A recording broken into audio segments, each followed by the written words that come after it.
Welcome everybody to our, this is actually, believe it or not, our second community meeting, but I think there were more consultants than community members at the first meeting, so in many ways this will be our first.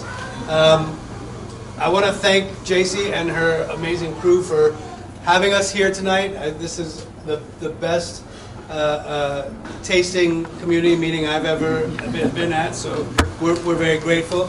My name is Rami El-Samahi. I'm a principal at Over Under. I'll introduce the rest of the gang in a moment.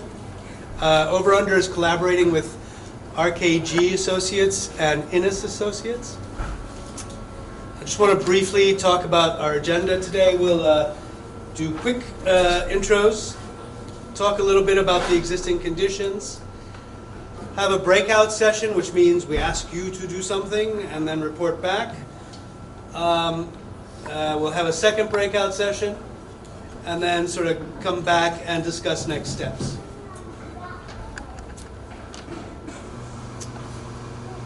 This is the team. There are a couple of other people working behind the scenes, but this is largely the team.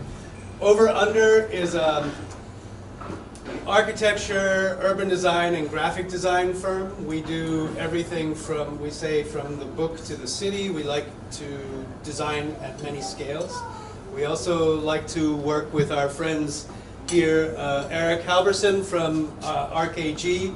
RKG are known for their planning and real estate expertise. So they bring a sort of a real market kind of assessment of what is possible every time we work with them, which is why one of the reasons we enjoy working with them so much.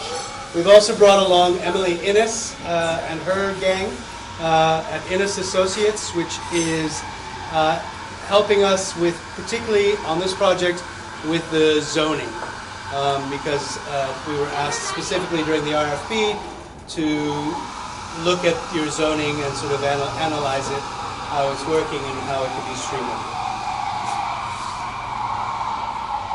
Most of you by this time probably know what we're doing, but in case you don't, we're working on a master plan, an update of a master plan. Every municipality in the Commonwealth has a master plan. In theory, it should be updated every 10 to 15 years. In reality, it's probably closer to 20 years. I think it is about 23 years for you all. There are sort of specific chapters, if you will, that the state requires us to look at.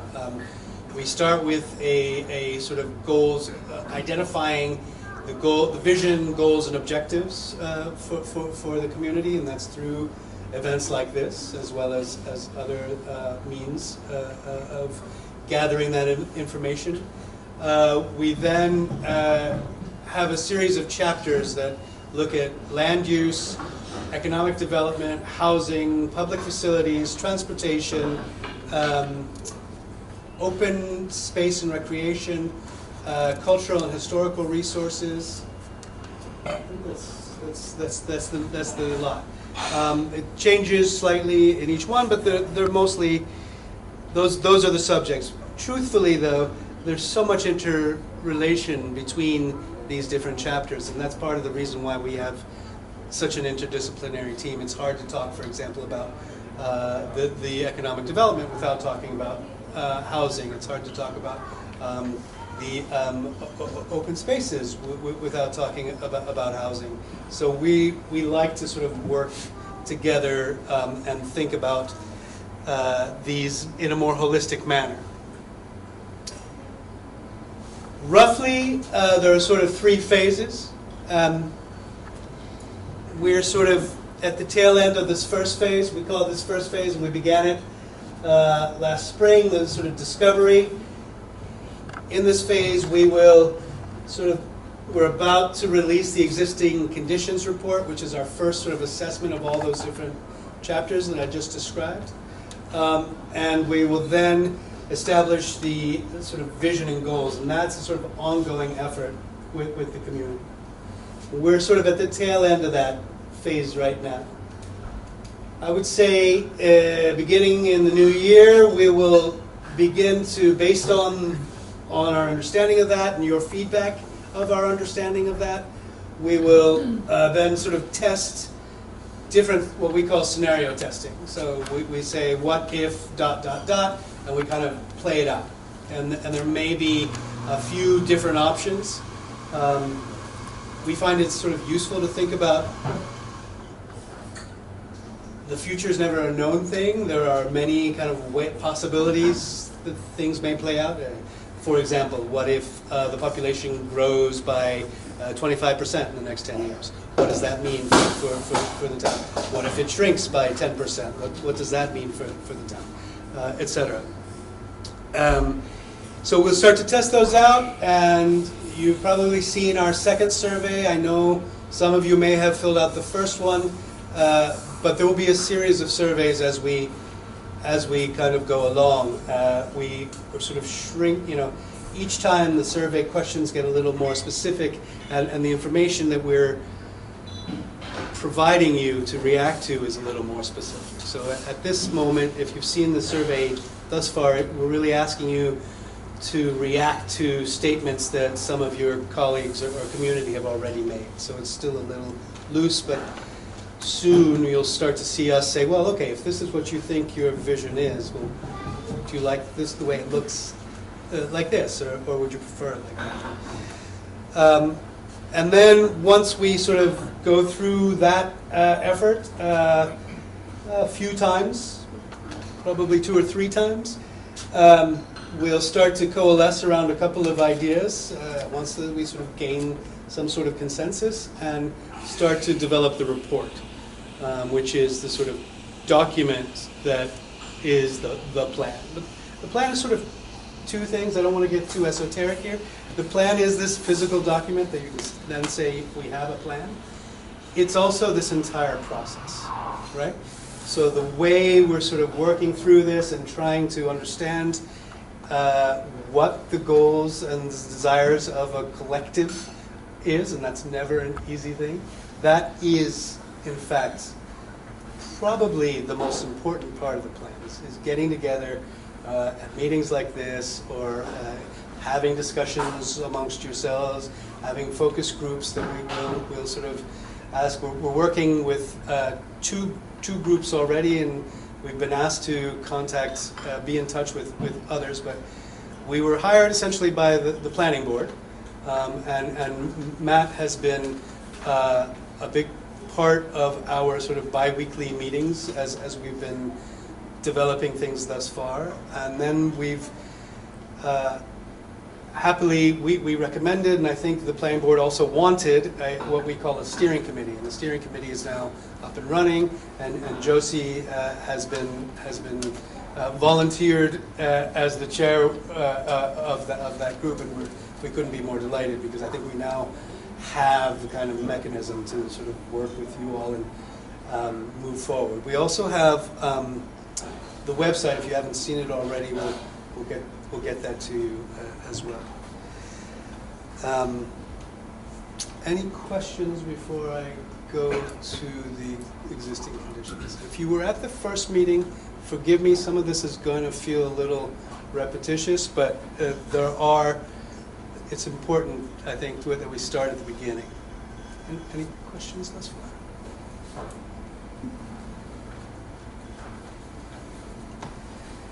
I think it's sort of interesting to think about where you are in terms of the demographic change that has occurred in Lunenburg in the last 10 years.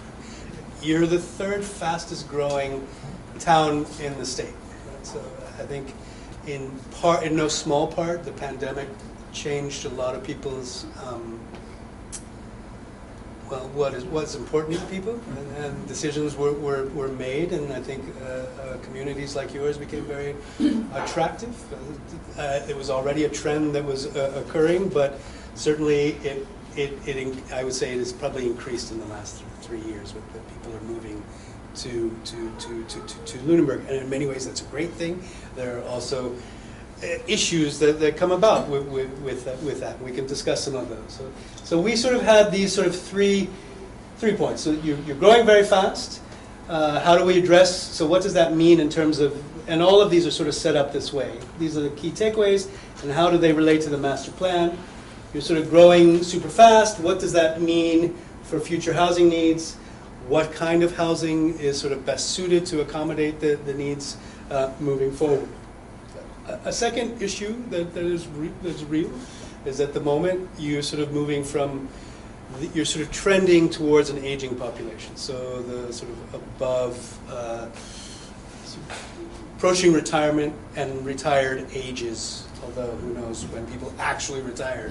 But you know, historically, that is increasing as an overall percentage of the population. So what does that mean as well for folks who want to live here, and what sort of housing and lifestyle needs do we need to take into account as the population gets older? And then thirdly, you're sort of above, you know, a healthy median household income, above the state average considerably. What does that mean? You know, how can we leverage that? And also, how do we make sure that we don't leave folks behind? Because both of those things are important. So this is where you were in 2010. And the map sort of shows you where the sort of densest, the darkest, or the densest areas of housing. And then the lighter is single-family homes, essentially. And then you can see what's happened with this almost 17% growth in the last 10 years. A lot of areas have gotten denser. Even some of those houses toggle back and forth. And that helps you understand that. There has been some profound densification already. So what does this mean? This is sort of setting, in some ways, I think, sets the stage for a larger discussion. You know, land use. What are we going to do with our land? Lunenburg started and sort of has a rich tradition of being an agricultural community. It's the sort of rolling hills, the rolling green hills are. Every time my son and I, we drive through Lunenburg all the time to get to soccer games, and every time we drive through, my son's like, "Oh, I love this. It's so beautiful. This one moment when you crest a hill and then there's this just valley. It's stunning." And I can imagine that is one of the things that draws a lot of people to this place. So how do you preserve that? Why? Because it's what everybody wants. It's one thing in all of our discussions thus far. It's one thing that everyone sort of agrees on. That's kind of quintessential. And yet, right, agriculture itself is a smaller component of the overall economic picture of the community. But if it's something that you all prize, how do you make sure that it remains? And I think that's a question to ask yourselves. Single-family residential is the most common kind of housing.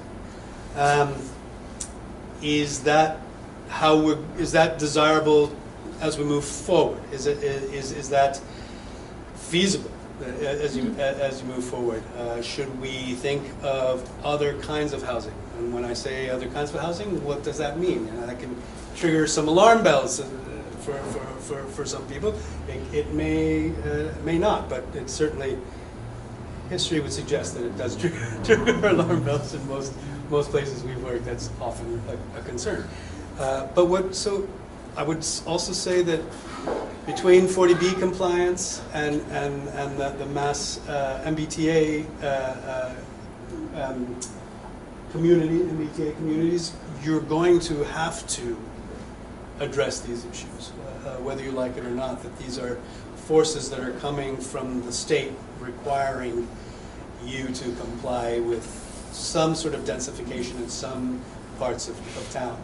So rather than let it be imposed upon you, how do you want to make that decision about where those places are and what that means for your community? And the truth of the matter is, and Eric, probably go into this more, these aren't huge numbers. They shouldn't terrify you. but you have the control about where they go.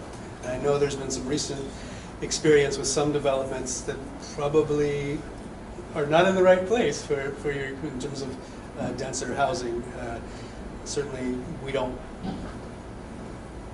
want the first place that you think of to densify be current farmland, for example.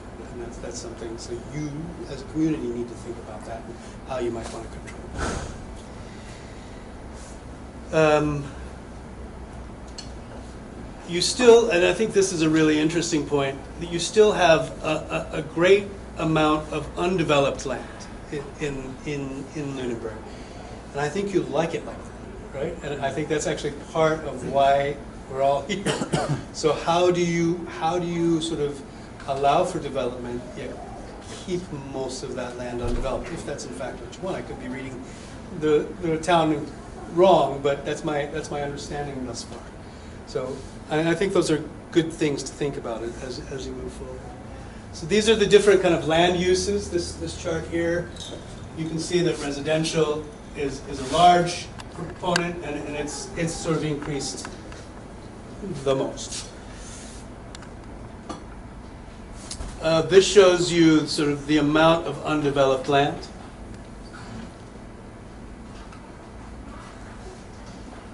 These are your natural resources.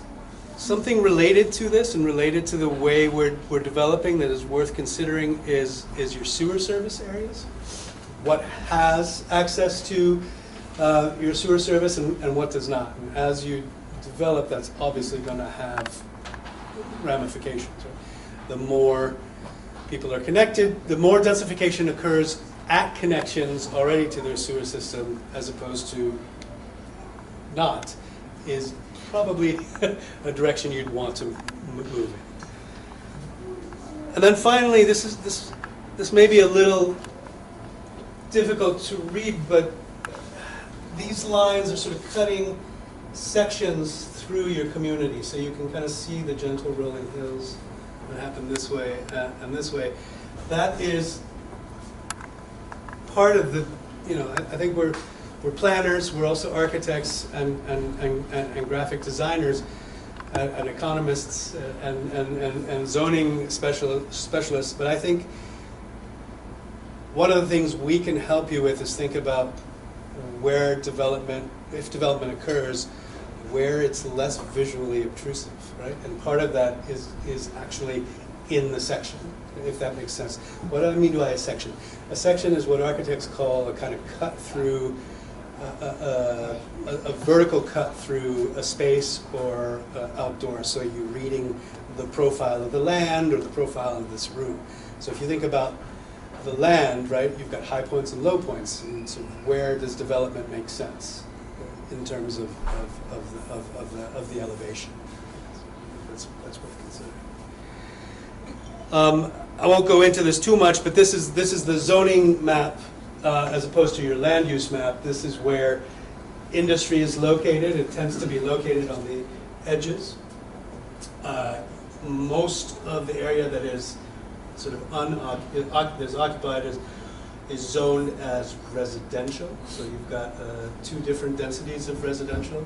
And then you've got a conservation area as well as your commercial areas. You can see very clearly this commercial corridor coming out of Leominster, as well as this large space here. And then another one here, but I think this is kind of a special zone right in the middle of town, and that's your historic district, center of town. I'm going to pass it off to Eric, and I'll be back in a second. Hi everyone, I'm Eric with RKG Associates. Good to see you all. I'm going to talk about just a couple of the other chapters and sections that we're covering. So Rami talked about demographic changes. He also covered land use and development patterns. Those things mean there are people who live in the community. There are also people who work in the community and businesses that are here, who are all then supported by the activities that town staff and different departments take on to provide those services. one of the chapters in the comprehensive plan is all about public facilities and services. So it's both the physical structures and land that the town owns and operates, but it's also the departments and the services that the town provides to its residents and those who do business in the community. So what we want to make sure of is an existing assessment of those physical locations and the services that are offered by the town. Are they adequate? And what do those different departments do? And are they serving the town? But maybe even more importantly, as we think about those future scenarios that Rami mentioned, if we're thinking about a growth strategy in certain parts of the community and we're going to grow additional residents or additional employees and businesses, do we have the facilities and services to support that growth? Conversely, if we want to remain the same or we want to shrink or whatever the other scenarios are, how do we change the services and facilities that are being offered to our residents? So that's what this whole chapter is about. And as we look at this, when we look at the physical facility side, Lunenburg does have obviously a number of buildings, as schools and a town hall and police and fire and a library. And we recognize that honestly the town has done a pretty good job in renovating and keeping those facilities up, but there are some that still need to be taken care of at some point. We also know there's a pretty lively debate going on about what to do about sort of the building master plan, town hall, the Passios and other buildings in the area. So we know that there is sort of an active debate going on in town about what to do there. But conversely, the town has actually taken care of a lot of its facilities. And just thinking about that, the chart on the right just says, takes all of the town facilities, looks at its size, looks at when it was actually built, but then more importantly, it kind of looks at the year of last renovation. So you can see since about 2004, you all have been doing actually a pretty good job, whether you want to believe it or not, in actually renovating and either building new or renovating facilities. I've done this chapter in a ton of communities in Massachusetts, and that's not usually the case. These things sort of fall by the wayside. Schools usually get all the attention, other buildings sometimes don't, but I think overall you guys are doing a good job. But again, I think we need to figure out what's happening with the other buildings that haven't necessarily been touched.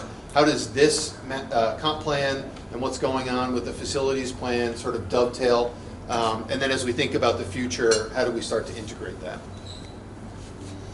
So along with sort of future land use decisions, zoning decisions, we have housing. Housing is a really important topic, I think, in almost every community we work in, especially here in Massachusetts, where we've definitely got a housing shortage, especially if you're around the 495 belt or eastward. It becomes even more pressing. In Lunenburg, as well as in many other communities, housing stock is often predominantly single family, and you'll see, I'm sure, in Lunenburg that is the case. So does the housing stock that we have today actually meet the needs of the residents who are here today, those who might want to come here or need to come here in the future? Rami also talked about an aging population in Lunenburg. That's the case across Massachusetts. It's the case across the whole nation. The other question we have to ask ourselves is, do we have the housing that can support our older adult population as those folks either move into the community, or they want to age in place where they are today, or they want to just age in the community in some form of housing that maybe we don't have today. So I think that's a good question that we want to ask ourselves. And then, do we want to attract also a younger population to come and potentially backfill those folks as well? Can they actually afford the housing that we have here today if it's predominantly single family? We saw with COVID what happened to the rapidly rising prices. So are there maybe different rental options to get them into Lunenburg, into the market, transition into home ownership over time? What support systems can we put in place to help them do that? You can see on the graphic on the left, this is sort of the change of housing unit makeup of the town between 2011 and 2021 from the census.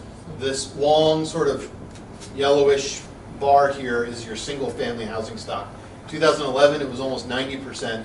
2021 it was about 79%, which from my perspective and a housing choice is really good. You have actually sort of diversified your housing stock over that 10-year period and introduced some new types of units. As Rami said, they may not be in the right location or maybe not the exact size we all want, but at least there's some housing choice sort of being integrated into the community. Do we want to continue down that path? Do we not? Those are kind of questions we want to grapple with. On the economic development side of things, we look today at what kinds of jobs are in the community, what kinds of businesses, what kind of industries, and we look at the trends. Has there been a shift from, I know in the whole North Central Mass region, there's been sort of a historic shift sort of from manufacturing and industry to other service-based sectors, eds and meds, those kinds of things. We're looking, has that happened in Lunenburg? Is that a good thing or is that a bad thing? Are the jobs that people who live in Lunenburg hold, can you actually find those jobs in the community, or do they have to leave the community and drive or get to a job in some other community? And is there an opportunity to bring those jobs here, if those skill sets and those educational backgrounds exist in the town? So those are the kinds of conversations that we want to have. In a community like Lunenburg, sort of a smaller sized community, but also one that's on the sort of rural to suburban edge, I think there's a lot of different options in a community like this from an economic development standpoint. One is, are there agricultural activities that we want to try and preserve, like Rami said? Are there opportunities to build out the downtown or introduce different types of developments in downtown? Are there commercial corridors like the one that we're in today that we could diversify with different business types over time? The other thing that we've heard in a lot of communities in the North Central Mass region is outdoor recreation. Are there amenities in Lunenburg that might attract people from the outside, and are there businesses that could support outdoor recreation as just another layer to the economy, another layer of resiliency to the local economy, to sort of buffer it from economic shocks like we just went through a few years ago. Okay, I'll just skip to transportation just so we can get to the activities. Transportation, this is the one chapter that it doesn't really matter who you are in the town and how you get around. This touches your life in some way. That's why I like this one, I think, the most. If you don't have a car, you probably still need to get around. Do you take the bus? Do you walk? Do you ride a bike? Do you ride a scooter? If you have a car, do you drive? Do you carpool? Where do you go? So it's like at some point in the day, everybody's moving around the town of Lunenburg. The thing that I think we heard in the first meeting with the public was there aren't a ton of options to get around the community within, and there's not a ton of options to get out to where people need to go. There are bus lines that emanate from Fitchburg, but they kind of come into Lunenburg a little bit, and they sort of go out, or they kind of cut through Lunenburg, and they're going to Leominster, they're going to Fitchburg, and other kind of major activity centers in the region. There's also not a ton of sidewalks, and where there are, they tend to be concentrated, naturally in places where people are going to walk, so in the downtown, connecting to the sort of town campus buildings and the schools. But outside of that, once you're there, you can walk around there, but you can't, it's kind of hard to get to other places. In my sort of going around town, I didn't notice that many sort of dedicated bike facilities, whether they're on-road or off-road. So is that something that people would want to think about in the future? And then obviously we always think about the actual safety aspects of it, and depending on how you're moving around, whether you're walking, you're biking, or even if you're driving a car. Are the roads safe? Are the intersections safe? Are there improvements just to enhance that safety over time? So that's what we'd be looking at with the transportation piece, and sort of asking you what kinds of improvements would you want to see. The one thing I thought was really interesting that I wanted to point out, kind of goes along with what Rami had said at the beginning. We looked at how people get to work. From 2016 to 2021, the 22 data is coming out imminently, but we don't have it yet. I thought this was really interesting. Those folks who drove alone, it was 83% in 2016. By 2021, it was 80%. The work from home went from just under 8% to over 10.5%. I imagine when the 22 data comes out and eventually the 23 data comes out, those numbers will continue to fluctuate, probably in this direction. So if that's a trend and we like that trend, how do we embrace that trend and what do we do about it? If we don't like it, what do we do about that? So transportation, I think, is really interesting. Just the last piece before I turn it back to Rami. We did a whole study for the Central Mass region a couple of years ago, and we looked at commuting patterns from all the communities that are within the North Central Mass region. And I had honestly expected a lot of the workflow from people who live in these communities and commute to work to all be sort of going to Boston or all be going to Worcester. It was really just around the edges where that was happening. In the sort of Lunenburg, Leominster, Westminster area, the top destination for employees is actually Leominster. So a lot of people are traveling to Leominster from Lunenburg, and a lot of people are traveling to Fitchburg. There's certainly people going to Boston, but I was thinking there'd be a lot more people going to Boston, so then does it make sense to have connections to nearby commuter rail so people can get on that, connections to Route 2, whatever it might be to get into Boston, but actually it might sort of shift our thinking to how do we actually think about more intra-regional or interregional transportation rather than, oh, everybody's going out during the day and coming back in at the end of the day. So just something to think about. Two more pieces, and I'll try to cover them quickly so we can get through, we can get to the fun parts. Two chapters, the cultural and historic resources, and they're kind of related, the open space and recreation. So, you know, you have, I mean, this is a place with history, right? It's one of the oldest settled parts of the country, New England, and Lunenburg is right in there with it. You have historic buildings that are, I mean, from an architectural point of view, worthwhile, and from a historical point of view, irreplaceable. So, you know, your history, your built history, it exists and is very real. I would say that starts sort of in the, you know, from the buildings that are here from the 18th century and the 1800s. But I think I would argue as an architect that even some of your more recent things, that if you think about the buildings, maybe those of you who have some gray hair like I do, of your childhood, right? The modernist buildings of the 50s and 60s, those are now historical artifacts. And we are not trained to admire them yet, right? We don't find those beautiful, but they're historical. They actually are. They're of an era that has come and gone. And if you remove them, and it's your choice to remove them, you can't possibly keep everything all the time, you will lose that history. So that's my personal plea for you to consider all of your building, all of your historic buildings as historic, because it's all part of the history of this town, and part of the history of America, frankly. You've got a lot already on the National Register. You've done a lot already in kind of creating a historic district. There are some, you know, discussions I think we will want to have about the overlap of the two things that played in the sort of downtown area, the historic district and the architectural preservation. But we can get to that in a moment. I think the other thing that you want to think about preserving, and we kind of alluded to this earlier, is your farms. Right? Those are also part of the history of this. And we think of that as nature, but in fact a farm is not natural at all. A farm requires generations of human labor and work to shape the land. So it's not a natural phenomenon. It's something that's actually very much man-made. So I'll move through these rather quickly.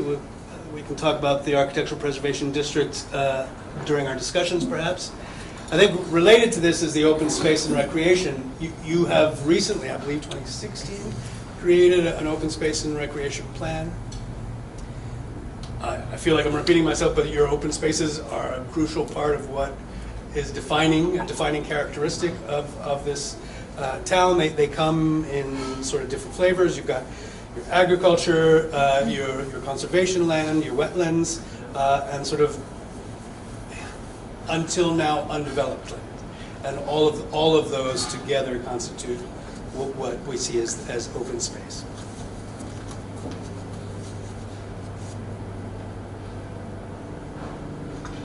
I won't go into this too much in detail, but you can kind of see where the open spaces are.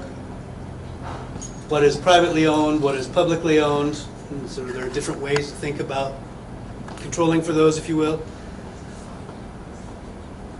And then, yeah, as I was saying, so there's open space for the conservation land, there's about 60% of it, and then there's 20% is agriculture, which you think is very important. Okay, that was sort of a fire hose through everything we've kind of gleaned thus far. Are there any questions before we go to the breakout?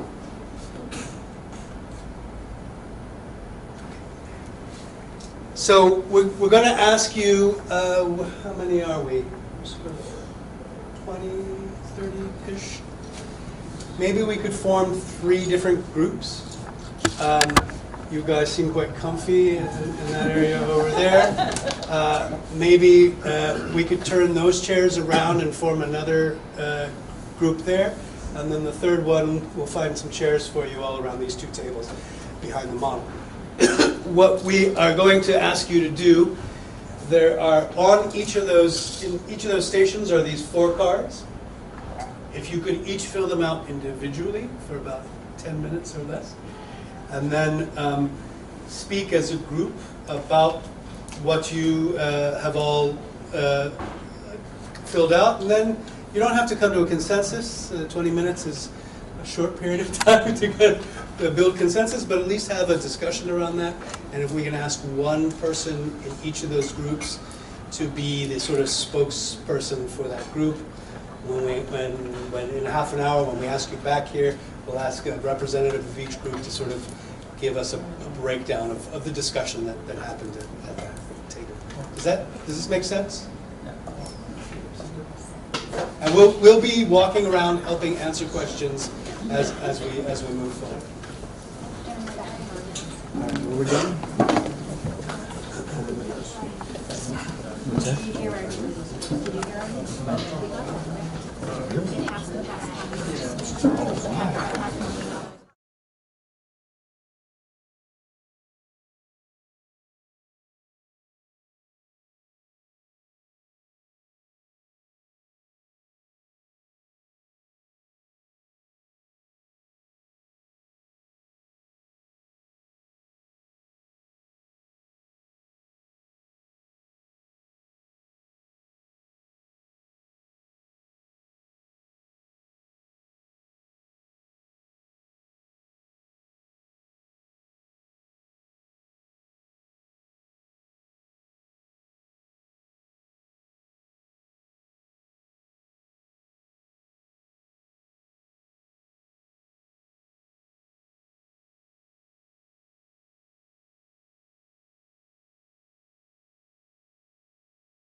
So I'm just going to go through the cards and how we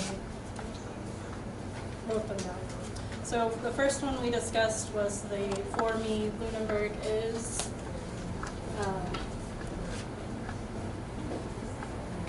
So I'm just going to go down what everybody said. So small town, rural and open with hiking trails. The sense of home was discussed often. Several people agreed on that. A place of tradition and community development. Another person said home, it's the sense of community. One person in our group said the family history. The family had been in town since 1738.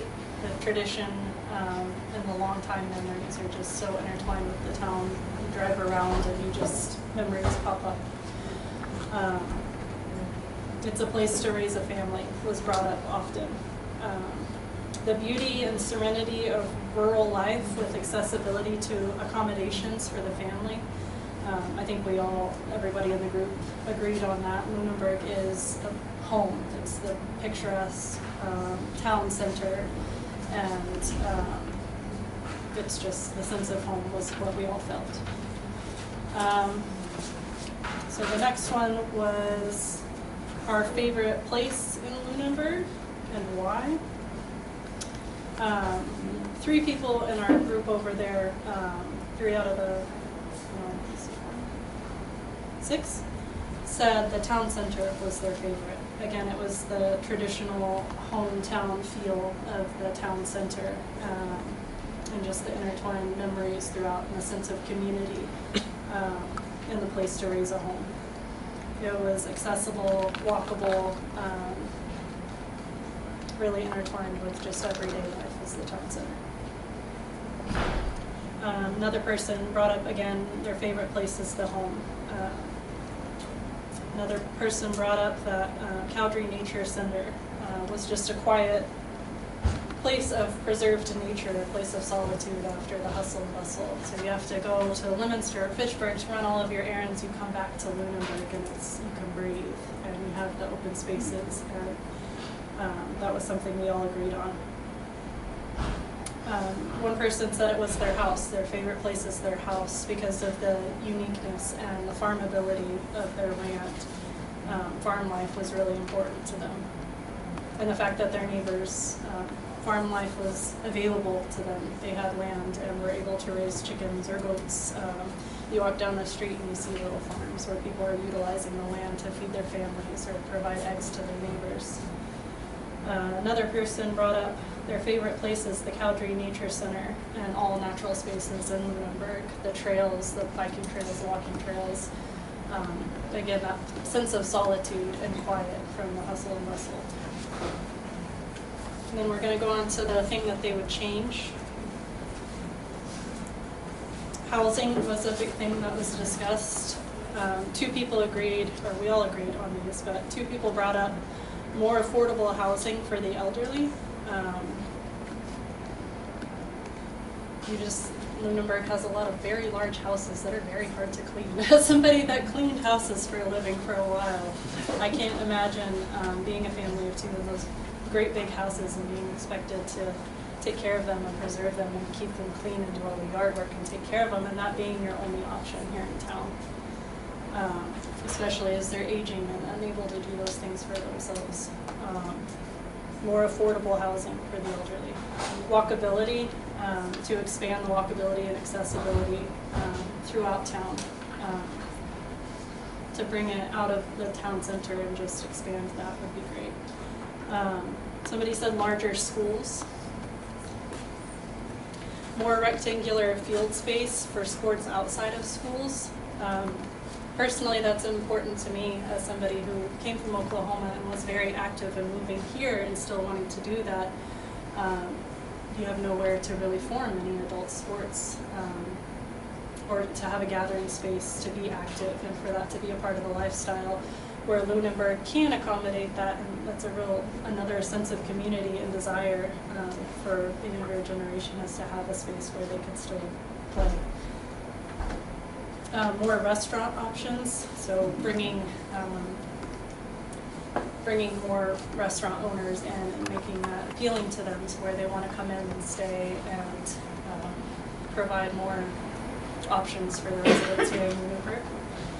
Affordable housing for young people. The risk of the younger generation being priced out of the home that was theirs and their families, their parents and their grandparents, that's a huge risk for my generation, is being priced out of the home that we grew up. And our family, again, from 1738, we're the generation that are at risk of not being able to live here anymore. So that's a big one. So affordable housing all around was the thing that we all agreed on there, and I think that wraps it up. We weren't able to get to the one thing that represents me in Lunenburg, but I think that we could all agree that it was the sense of home and community that we all felt. That wraps it up. Thank you. Yep. Well, I'll leave these here for you.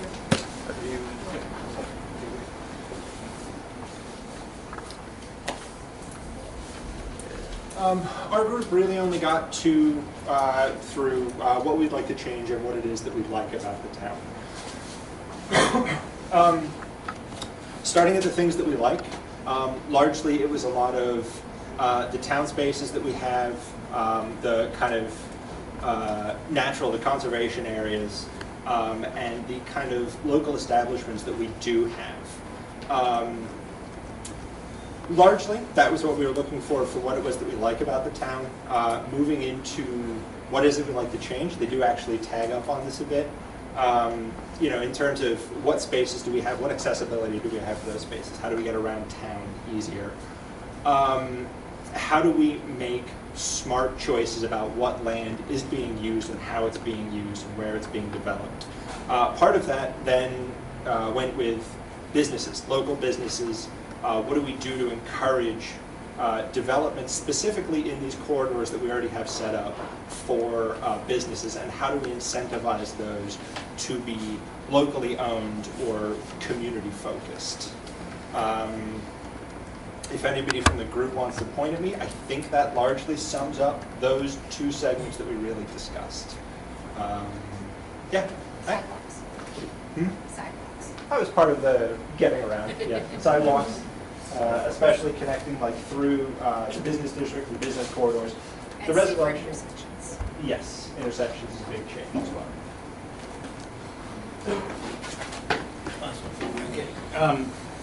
We talked about things to change first, and the one point that was made is that there's really not a retail center for what I call downtown Lunenburg.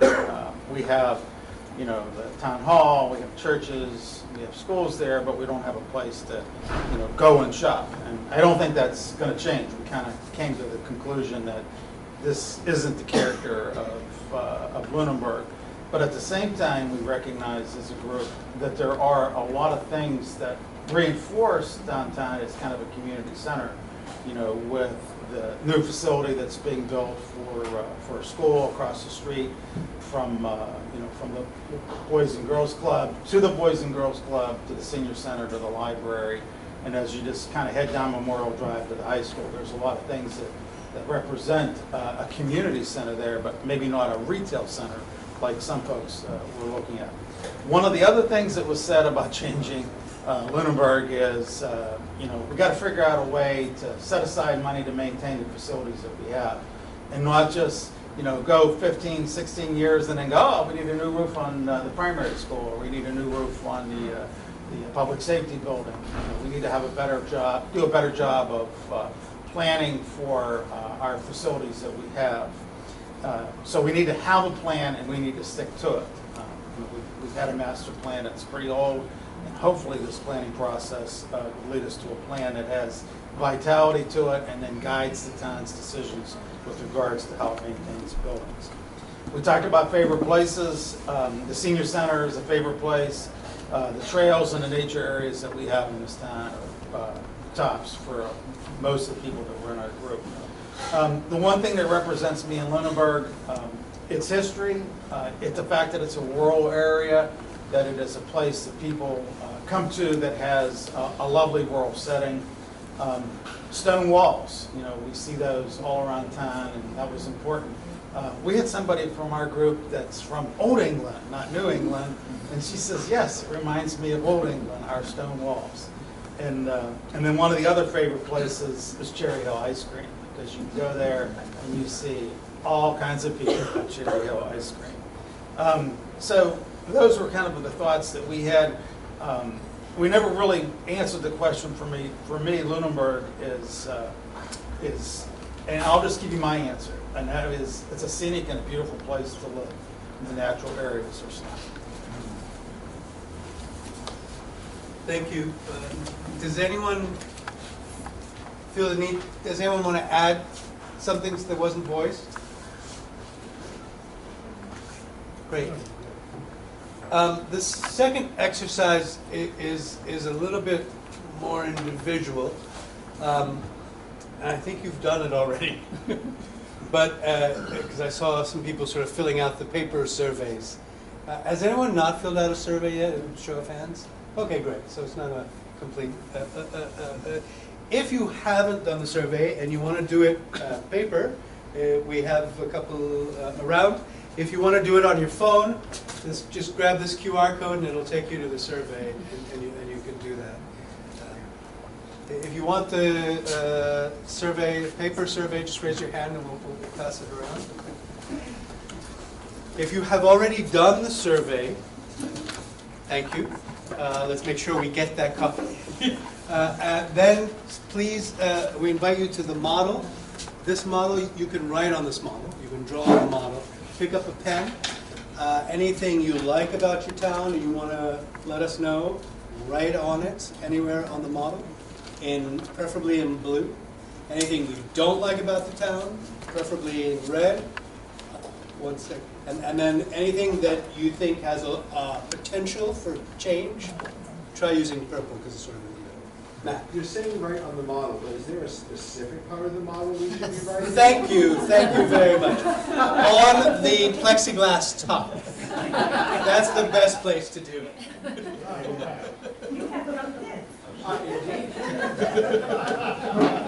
Yeah, they are erasable, so.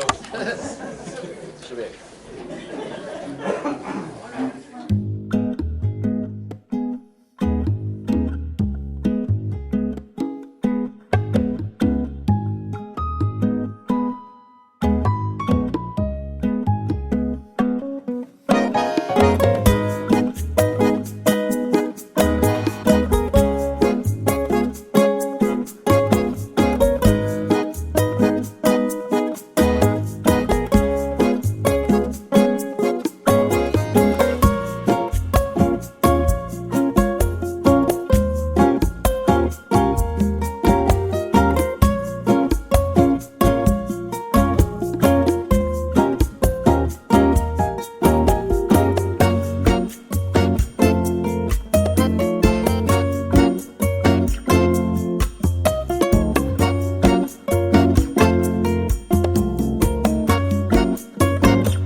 Anything else?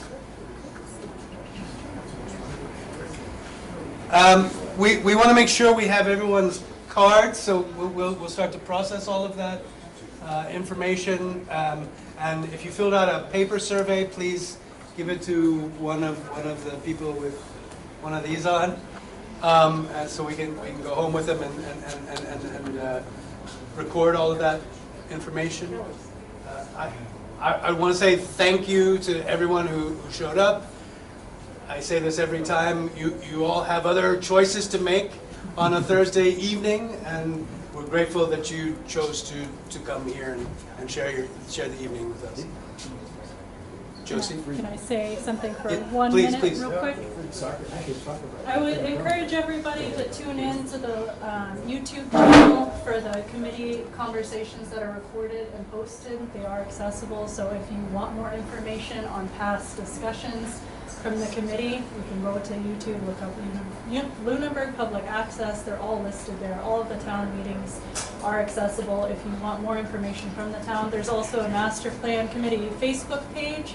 If you would all go follow that, it links back to the Plan Lunenburg website as well. So all the information is there and easily accessible so that we can push information back to the website where all of this is listed. That's all. No, thank you. That's exactly where I was going. Was that this website? It's planlunenburg.org. Not the most original title, but certainly memorable. .org. It should be your sort of point of access for this effort. It'll get you to the steering committee. It'll get you to the surveys. We'll post this presentation as well as other. I think the results of the first survey are already on that. That will be constantly sort of updated. There is a website, an email address on there. I think it's Plan Lunenburg @over/under. That goes straight to our emails. I get those emails. Somebody on the team will respond to you within a week on those, preferably in a shorter time. But that's our intention. If you have any questions, if you did fill out the sign-in sheet, hopefully we'll have contact information for you and be able to push. We won't harass you, but we'll push the next available meeting or focus group or opportunity, the steering committee meetings, which are once a month, etc. So we'll use it as an opportunity to get in touch with you. And if you want to unsubscribe from that, you can do that. But we figured, at least let you know. Thank you all. This has been very interesting for us. Confirmed a lot of our thoughts and also added new information for us to chew on. So thank you all very much. Thank you, guys. And thank you to Smokestack for having us here. We're very grateful. Thank you.